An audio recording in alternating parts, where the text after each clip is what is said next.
Imagine your world shattering in an instant, I began, my heart pounding against my chest as I confronted my sister, when you learn that your sister is actually your mother.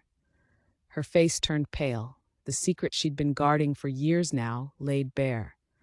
I recounted the DNA test results and the shocking hints from Janet, and her world seemed to crumble around her. Tears streamed down her face as she finally confessed the truth I had already suspected. She was 15, intoxicated at a party, and made a mistake with a man who cared more about drugs than her or any potential child they might have conceived. When she discovered she was pregnant, she faced the harsh reality that the man was in prison for multiple crimes, including armed robbery. Our parents, instead of offering support, berated her relentlessly. She was told she had brought shame to the family and that they would not help raise the baby. She was expected to work to support herself and her newborn. Unable to bear the pressure, she fled in the middle of the night, leaving behind everything she knew. She found refuge in an abandoned house in a neighboring country, struggling to care for me while barely able to fend for herself. One day, in a mall, her desperation was noticed by a kind couple.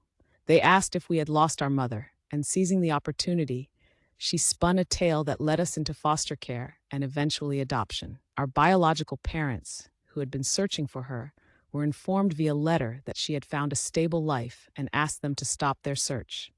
They did, a month later. Years later, our father found her, apologized for his past mistakes, and they kept in touch secretly.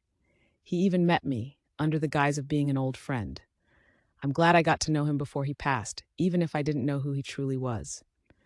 Our adoptive family, unaware of the truth, provided us the home and love we needed. Hearing her story, a wave of understanding washed over me. I told her I understood why she did what she did. We've missed out on a lot, I admitted, pulling out an "It's a boy" sign and snacks from the picnic basket. We hugged, watched a movie, and celebrated the unique bond we shared. As I headed back home, I felt a strange sense of completeness. I didn't care about the lie because it was a sacrifice made for my well-being. Thanks to her, I couldn't imagine my life turning out any other way.